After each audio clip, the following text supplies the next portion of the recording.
अस्सलामुअलैकुम मेरे भाइयों। कल का दिन बहुत अच्छा गुजरा। इट वाज सो सेटिस्फाइंग और बड़ा हेक्टिक डे गुजरा, लेकिन it was full of revenue. तो इट्स फाइन। मतलब जितनी भी आप पिछले 24 घंटों से ज़्यादा ही मुझे हो गया, मैं कंसिस्टेंटली चार्ट्स के ऊपर ही हूँ और अपने 1v1 कंसल्टेंसी के क्लाइंट्स के साथ और ग्रुप और ये वो सारी चीज़ें उसी में इंगल्ज हूँ। तो इट्स जस्ट फाइन। मतलब it's one of those days जो आपके पूरे पूरे साल का रेवेन्यू आपको जनरेट करके दे देता है। अच्छा, आज की वीडियो में ना, जो अभी वीडियो है, इसमें मैं आपको तीन चीजें मेनली शेयर करूंगा। सबसे पहले मैं आपको एक्सआरपी से रिगार्डिंग गाइड करूंगा, एक्सआरपी की केस के रिगार्डिंग गाइड करूंगा, जो बुल रन के प्रेडिक्शंस आ रही हैं वो मैं आपको गाइड करूंगा, जो एक्सआरपी का $1 और $1.5 है ये मैं आपको फर्स्ट फेज में गाइड करता हूं। सेकंड नंबर पे मैं आपसे रियलिस्टिक मार्केट अपडेट शेयर करूंगा और थर्ड नंबर पे मैं आपको डिटेल एकोमुलेशन प्लान शेयर करूंगा कि मैं प्रॉफिट सिक्योरिंग कहां करूंगा और मैं अपनी फर्दर ऑन एकोमुलेशन किस एरिया से करूंगा और किन किन कॉइन्स को मैं अब टारगेट करूंगा। सबसे पहले हम बात करते हैं एक्सआरपी से रिगार्डिंग। देखो, एक्सआरपी से रिगार्डिंग ना लोग बहुत ज्यादा मिसगाइड कर रहे हैं कि भाई एक्सआरपी की केस जो है ना वो क्लोज हो गया। ये एक्चुअली में केस क्लोज नहीं हुआ, एक्सआरपी की सेटलमेंट हुई है। केस क्लोजिंग और सेटलमेंट ये टू डिफरेंट चीजें होती हैं। अगर आप लोगों को याद हो तो मैंने पिछले महीने की 12 तारीख को मैंने एक वीडियो अपलोड की थी जिसमें मैंने बाइनेंस और जब ये कॉइन बेस का इशू चल रहा था तो तब मैंने आपसे एक अपडेट एक्सआरपी से रिगार्डिंग शेयर की थी कि एक्सआरपी की सेटलमेंट नियर सून हो सकती है। और वही एक्सआरपी की सेटलमेंट हमारे पास हुई जिसके ऊपर एक्सआरपी ये इतना ज्यादा पंप हुआ।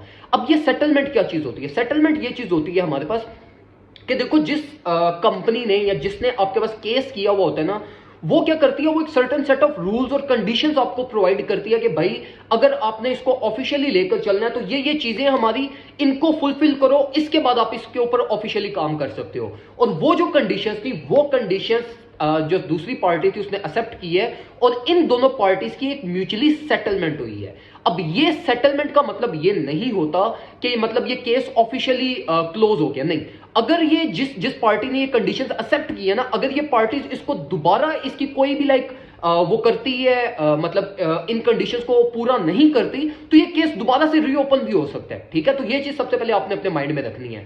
अब दूसरी चीज, यहां पे ये ट्रेडर्स कह रहे हैं कि भाई एक्सआरपी अब $2 तक जाएगा, बहुत ऊपर तक चला जाएगा।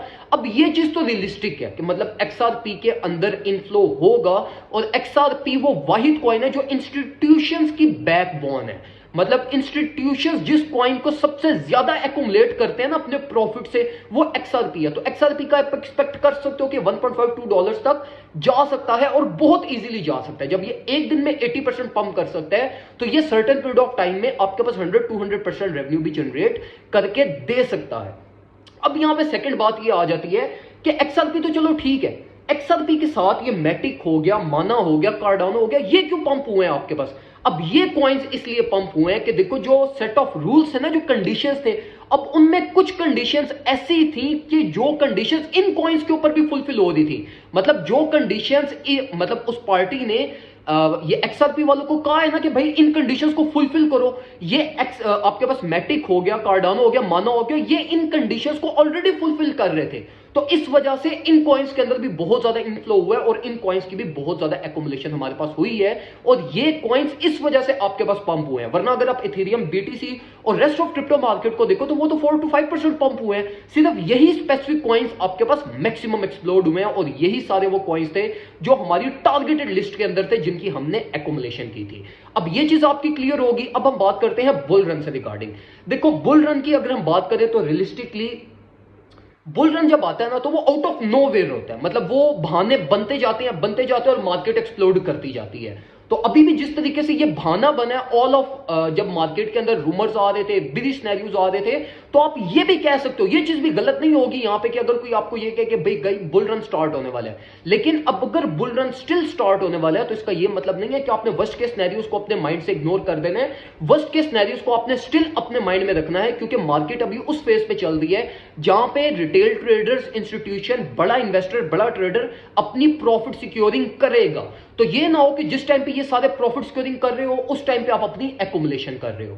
अब हम आते हैं जरा मार्केट अपडेट्स की तरफ। अगर हम मार्केट अपडेट्स की बात करें तो मार्केट बिल्कुल परफेक्टली चल रही है। अब जो मैं कर रहा हूं वो मैं ये कर रहा हूं कि मैं अब ऑल्ट कॉइन से आहिस्ता आहिस्ता निकलना शुरू हो रहा हूं। एक्सआरपी को मैं स्टिल होल्ड कर रहा हूं, मैटिक को भी मैं स्टिल होल्ड कर रहा हूं और माना को भी मैं स्टिल होल्ड कर रहा हूं। कार्डानो की मैं थोड़ी बहुत अपनी प्रॉफिट स्कोरिंग कर रहा हूं। प्रॉफिट स्कोरिंग मैंने बाकियों में से भी की है अपनी थोड़ी थोड़ी, लेकिन स्टिल मैं अपनी मैक्सिमम जो मेरी सप्लाई है वो मैं स्टिल होल्ड कर रहा हूं। एक्सआरपी, मैटिक और माना की, एफटीएम की भी प्रॉफिट स्कोरिंग मैंने कर ली है और कार्डानो को भी मैंने 50% फर्दर ऑन स्केल डाउन कर दिया है। अब ये स्केल डाउन करने का पर्पस क्या है? पर्पस ये है कि मैं अब जो है वो देखो, अब ये इन ऑल्ट कॉइन्स के अंदर से जो रेवेन्यू बनेगा ना, वो ये नहीं होगा कि मार्केट में बड़ा बड़ा इन्वेस्टर अपने मिलियंस ऑफ डॉलर्स बाहर निकाल लेगा। वो ये होगा कि वो अब घूमेगा पैसा। वो घूमेगा कहां पे? वो घूम के बीटीसी और एथीरियम की तरफ आएगा। अब अगर हम बीटीसी और एथीरियम की तरफ आए तो मैंने आपको टेक्निकली मार्केट से रिगार्डिंग क्या चीज शेयर की थी कि अब आपने ब्रेकआउट का वेट करना है। या तो मार्केट को $31,000 अबव बाय कीजिएगा या तो $30,000 बिलो आप मार्केट को शॉर्ट करिएगा। अब $31,000 मार्केट एक्सप्लोड होगी है, मार्केट अपना ब्रेकआउट कर चुकी है, तो अब ये चीज तो कंफर्म होगी है कि मार्केट इसी मंथ के अंदर हमारे पास अपना $33,000 के टारगेट को हिट करने हमारे पास जाएगी। तो ये एक चीज क्लियर साइन है हमारे पास कि भाई $33,000 क्लियर है। क्यों क्लियर है? क्योंकि देखो ये जो सारा फ्लो ऑफ मनी हुआ है ना, ये फ्लो ऑफ मनी सारा घूमता घुमाता वापस बीटीसी और एथीरियम के अंदर पेनिट्रेट करेगा और इस पेनिट्रेशन की वजह से मार्केट हमारे पास ऑल द वे अप $33,000 तक जा सकती है और Ethereum all the way up $2,200 plus तक जा सकता है।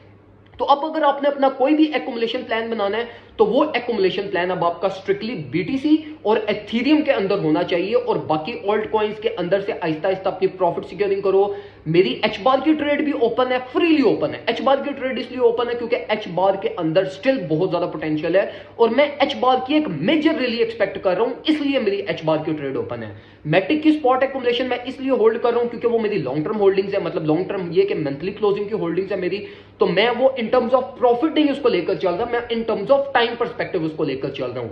तो मंथली क्लोजिंग तक वो मुझे जितना रेवेन्यू जनरेट करके देगा वो मैं अब्सॉर्ब करूंगा, चाहे वो यहां से अब मार्केट प्राइस टैग से अपर साइड पे हो या डाउनवर्ड साइड पे हो, उसको मैं डाइजेस्ट करूंगा, चाहे वो ज्यादा हो चाहे वो कम हो। तो वो टाइम पर्सपेक्टिव ट्रेड है, तो वो टाइम पर्सपेक्टिव ही उसको मैं लेकर चलूंगा।